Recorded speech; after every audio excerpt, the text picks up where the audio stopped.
16장 15절에서 18절까지 말씀, 신약성경 234면에 있습니다.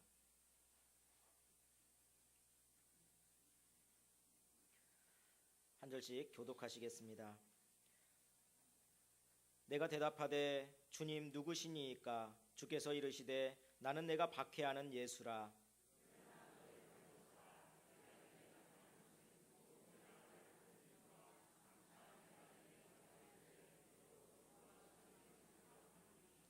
이스라엘과 이방인들에게서 내가 너를 구원하여 그들에게 보내어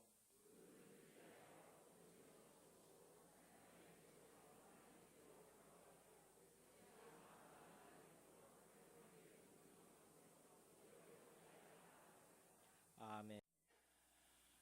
교회를 부흥시키는 데 필요한 거는 뭘까요? 사지선다형으로 쫙 한꺼번에 보여주시기 바랍니다. 1번, 2번, 3번, 4번 중에 몇 번이 맞을까요? 1번, 2번, 3번, 4번 중에 모르면 3번을 찍으면 될 확률이 높습니다. 3번이 정답입니다. 왜냐하면 교회를 부흥시키기 위해서는 사명이 있어야 되기 때문에. 오늘 본문은 바울이 자기가 예수님을 만나서 받은 사명에 대해서 아그리빠 왕에게 설명하고 있는 본문입니다. 다메섹 도상에서 예수님을 만난 다음에 사명을 받았습니다. 그런데 바울이 받은 사명이나 우리가 받은 사명이 별반 다르지 않습니다.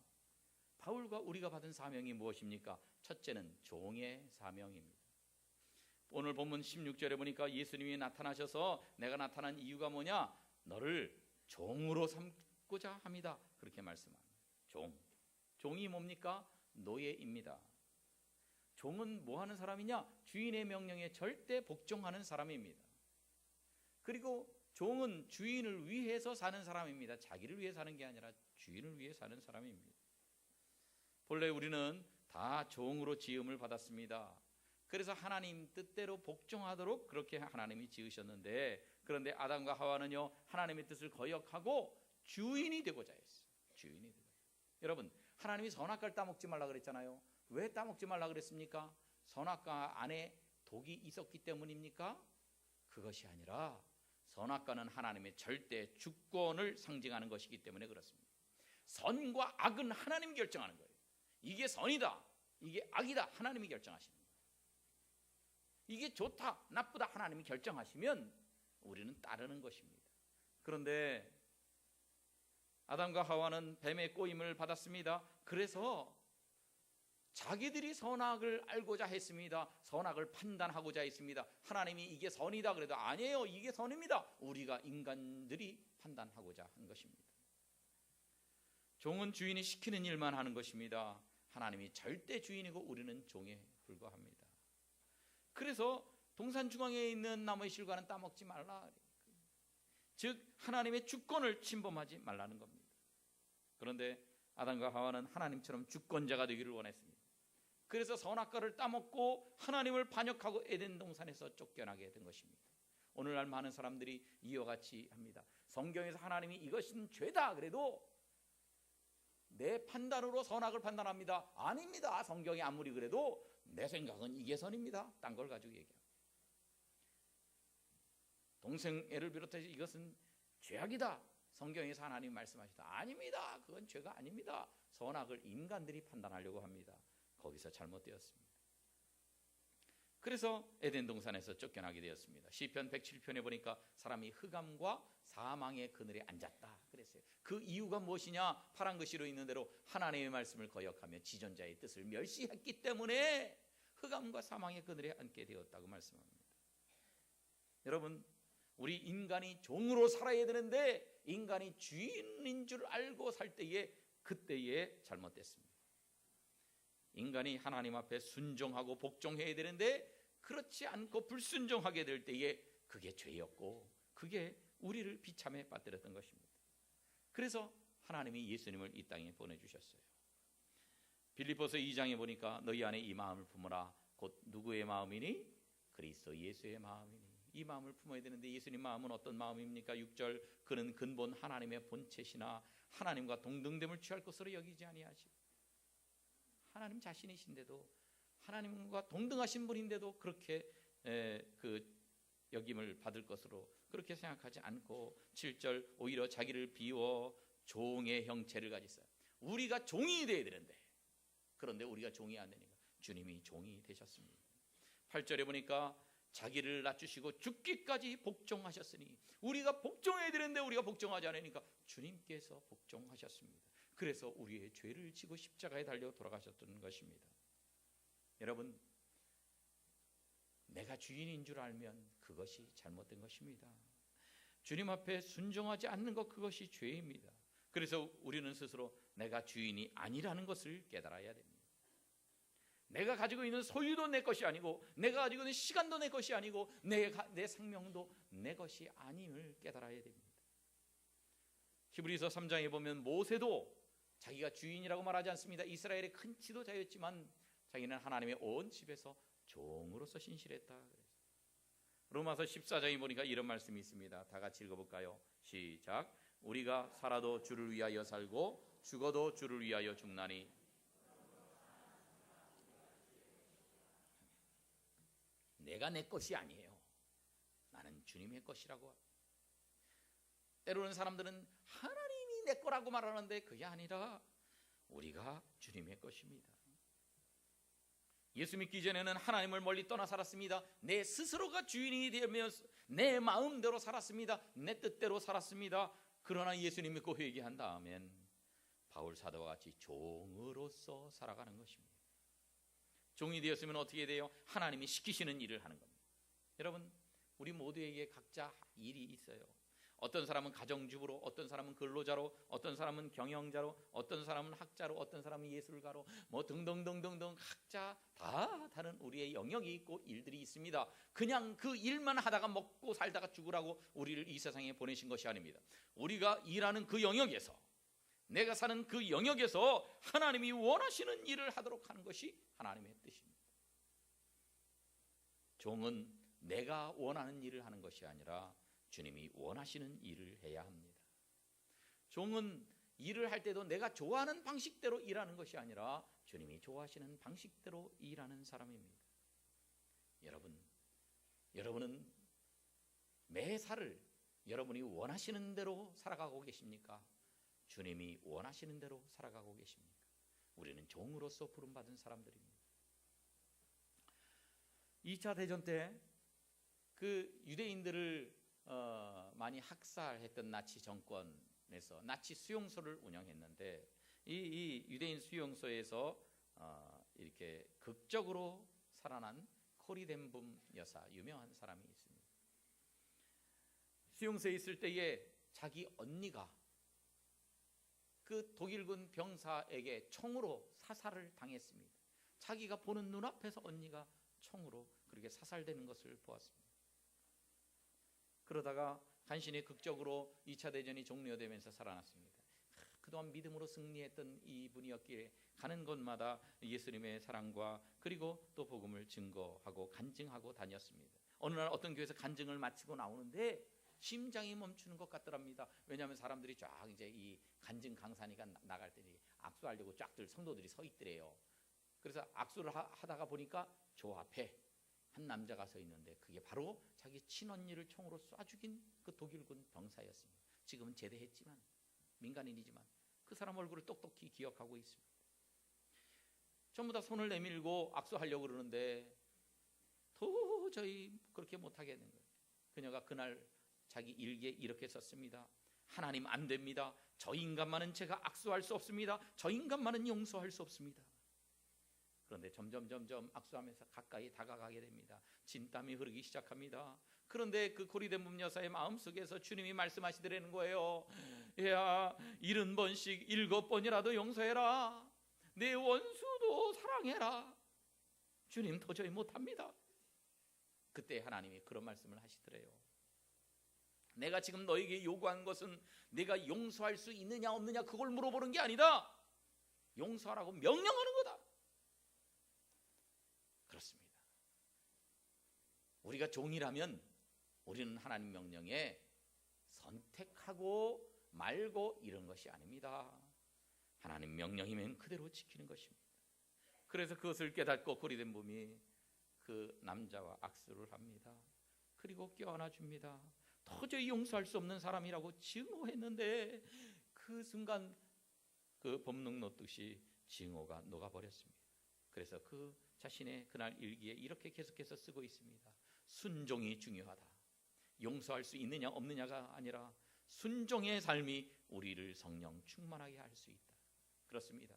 우리에게 때로 순종하기 어려운 그런 명령도 있을 것입니다. 그때 우리는 내 뜻대로 살아가는 것이 아니라 주님 뜻대로 순종하며 살 때에 그때 성령 충만한 삶을 살 수 있을 텐데 내가 종으로 부르심을 받았다고 하는 것을 기억하고 주님 명령에 늘 순종하는 복된 주의 백성들 되시기를 주님의 이름으로 축원합니다. 두 번째, 우리는 증인으로 부르심을 받았습니다.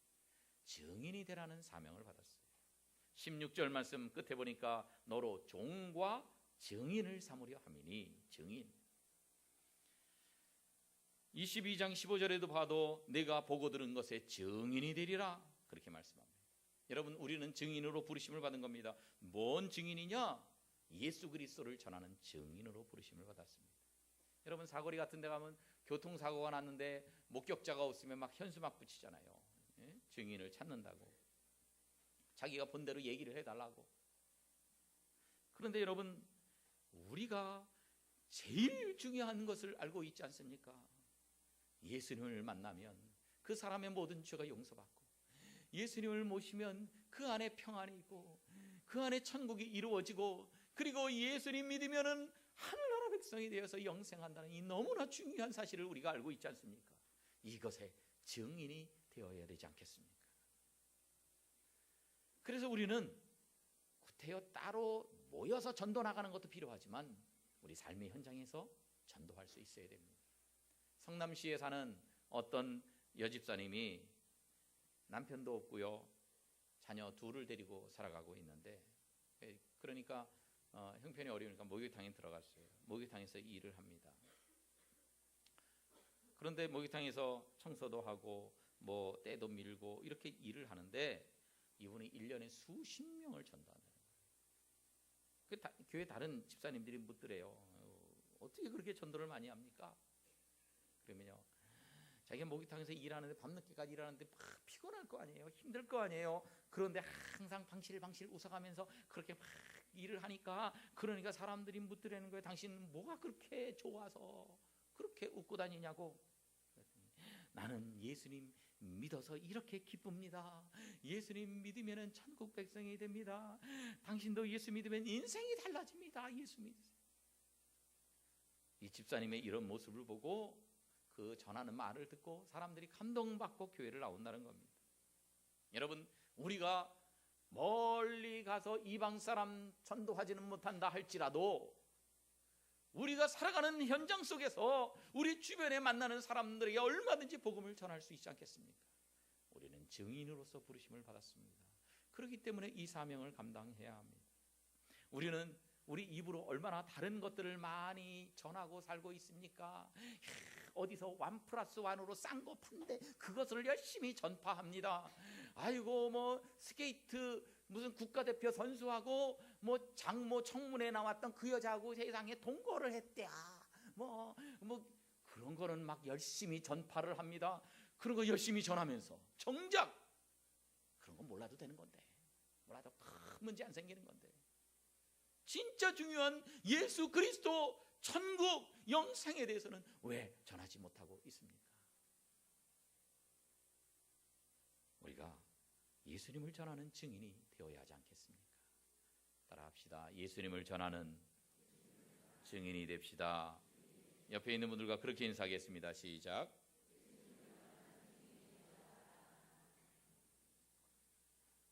마지막으로 개안의사로서 우리를 부르셨습니다. 17절에 보니까 그들에게 보낸다고 말씀합니다. 바울을 그들에게 보내는 이유가 뭐냐? 그 이방인들에게 18절 그 눈을 뜨게 하여 어둠에서 빛으로 사탄의 권세에서 하나님께로 돌아오게 하기 위해서 내가 너를 보낸다, 그렇게 말씀하고 있습니다. 하나님은 동일하게 우리를 불신자들에게 보내십니다. 보내시는데 그 눈을 뜨게 하기 위해서 보내신다는 거예요. 마치 개안의사와 같은 그런 역할을 하라고 명령하시는 거예요. 이 세상에는요 5가지 종류의 소경이 있습니다. 첫째로 육적 소경이 있습니다. 진짜 앞이 안 보이는 분이에요. 둘째로는 문맹이 있습니다. 글씨가 있지만 이게 무슨 글씨인지 모르는 분을 문맹이라 그럽니다. 셋째로 컴맹이 있습니다. 컴퓨터가 앞에 있어도 이 컴퓨터를 어떻게 해야 되는지 모르는 분을 컴맹이라고 부른답니다. 폰맹이라고 있습니다. 폰맹은 좋은 스마트폰을 갖고는 있는데 이 스마트폰을 어떻게 쓸 줄을 알아야죠. 기능들을 알 수 없어서 제대로 쓸 줄 모르는 분을 폰맹이라 그런답니다. 그러나 이런 것들은 별거 아닙니다. 진짜 중요한 것은 영적인 세계를 전혀 모르는 영맹이 있어요. 영적인 세계를 전혀 알지 못해요. 그런 사람들이 우리 주변에 얼마나 많은지 모릅니다. 우리가 그 사람들의 눈을 뜨게 해줘야 하는 것입니다. 우리가 그들에게 영적 안약을 줘야 돼요. 안약이 2가지인데 하나는 구약이고 하나는 신약입니다. 성경을 알면 그들의 영안이 열려져요. 지금 많은 사람들이 어둠 속에서 살고 있습니다. 그런 사람들에게 빛의 세계를 보여주어야 됩니다. 빛이 없으면 아무것도 볼 수 없습니다. 여러분이 얼마나 아름다운지도 볼 수 없습니다. 그리고 빛이 없으면요 생명이 살 수가 없습니다. 뿐만 아니라 완전히 캄캄하면요 지가 얼마나 더러운지도 몰라요. 얼마나 죄를 짓고 있는지도 몰라요. 양심의 가책도 없어집니다. 이 어둠에 있는 사람들을 빛의 세계로 인도하는 것이 우리의 사명이라는 거예요. 본래 우리가요 영적인 존재로 지으심을 받았는데 타락하면서 영안을 잃어버렸어요. 그래서 그저 영적인 세계를 못 보고요 물질적인 것만 보고 사는 존재가 되어버리고 말았습니다. 육신의 정욕, 안목의 정욕, 이생의 자랑, 이것들만 가득한 사람이 되어버리고 말았어요. 영적인 존재에서 물질적인 존재로 타락해버렸습니다. 그래서 예수님을 모르기 때문에 신령한 눈이 열리지 않아서 천국과 지옥도 모릅니다. 옛날에 제 앞에서 술이 잔뜩 취해서 걷고 있는 분이 불렀던 노래가 있었습니다. 곡조가 자신이 없어요. 오늘도 걷는다 많은 정처 없는 이 발길. 여러분 저는 그게 불신자들을 대표적으로 나타내는 노래라고 생각을 해요. 오늘도 걷는다마는 걷기는 걷는데 정처 없는 이 발길, 일로 가야 될지 절로 가야 될지 인생의 목표를 모르고 방황하면서 걷고 있는 것들이 그 사람이 부르는 노래가 너무나 똑같았어요. 여러분 지금도 영안이 열리지 않는 사람들은 그렇게 살고 있습니다. 내가 어디서 와서 지금 왜 살고 있는지, 내가 어디로 가고 있는지를 모르고 그렇게 살아가는 영적으로 눈이 어두운 사람들이 많이 있지 않습니까? 그런 사람들의 눈을 띄워주면 그런 사람들이 이제는 영적인 세계를 바라보고 내 삶을 바라보고 제대로 된 목표를 향해서 인생을 걸어갈 수가 있게 되는 것입니다. 그 역할을 하라고 주님께서 우리를 부르시고 그 영맹들에게 우리를 보내시는 것입니다. 그래서 우리는 그들에게 영적인 눈을 뜨게 해줘야 됩니다. 이사야서 42장에 보니까 네가 눈먼 자들의 눈을 밝혀주어야 한다고 말씀하고 있습니다. 요한복음 3장에 보니까 그 방법은 거듭나야 한다 그랬어요. 사람이 거듭나지 않으면 하나님 나라를 볼 수 없느니라. 그 육에서 난 것은 육이고 영에서 난 것은 영이기 때문에 육으로 태어난 그대로의 육신의 눈으로는 하나님 나라를 볼 수 없다는 거예요. 그래서 영적으로 거듭나야 된다는 겁니다. 그래서 불신자들을 거듭나게 만들어야 그들의 영안이 열립니다. 에베소서 1장을 보니까 이런 말씀이 있어요. 따라합시다. 너희 마음에 눈을 밝히사. 마음의 눈을 밝혀줘야 돼요. 육신의 눈 말고 마음의 눈이 밝혀져야 됩니다. 그럴 때 뭘 발견하게 됩니까? 그의 부르심의 소망이 무엇이며 우리를 구원시켜 주시는 그 예수 그리스도로 말미암아 우리를 구속해 주시는 그 소망을 깨닫게 된다는 겁니다. 마음 눈을 밝혀줄 때. 그 다음에 그 기업의 영광의 풍성함이 무엇인지 깨닫게 된다는 거예요. 천국의 상급과 천국의 영광의 풍성함이 무엇인지를 영안이 열려야 그때 깨닫게 된다는 말씀입니다. 여러분 이것을 모르는 사람들이 많습니다. 이것을 모르는 사람들이 예수님을 소개해야 됩니다. 요한복음 8장에 보니까 나를 따르는 자는 어둠에 다니지 않고 생명의 빛을 얻을 것이라고 예수님이 말씀하셨습니다. 예수님 믿지 않는 사람들은 어둠에 있습니다. 과거 어디로부터 와서 현재에 왜 살며 미래에 어디로 가는지를 알지 못합니다. 그런데 예수님을 믿으면 예수님이 빛을 비춰주시는 거예요. 로마서 13장에 보니까 그러므로 우리가 어두움의 일을 벗고 빛의 갑옷을 입자 그랬어요. 에베소서 5장에 보니까 너희가 전에는 어둠이더니 이제는 주 안에서 빛이라 말씀하십니다. 우리가 빛을 얻었으면 다른 사람들에게 개한 의사로 가서 그들의 영적인 눈을 뜨게 해 주어야 됩니다. 그래서 인생 아무 목표 없이 그저 돈 벌고 먹고 사는 것이 인생의 목표인 줄 아는 사람들에게 눈을 뜨게 해서 영적인 목표를 갖고 살도록 그들을 이끌어 주어야 할 것입니다. 아무쪼록 귀한 의사로서의 사명을 잘 감당하는 여러분 되시기를 주님의 이름으로 축원합니다.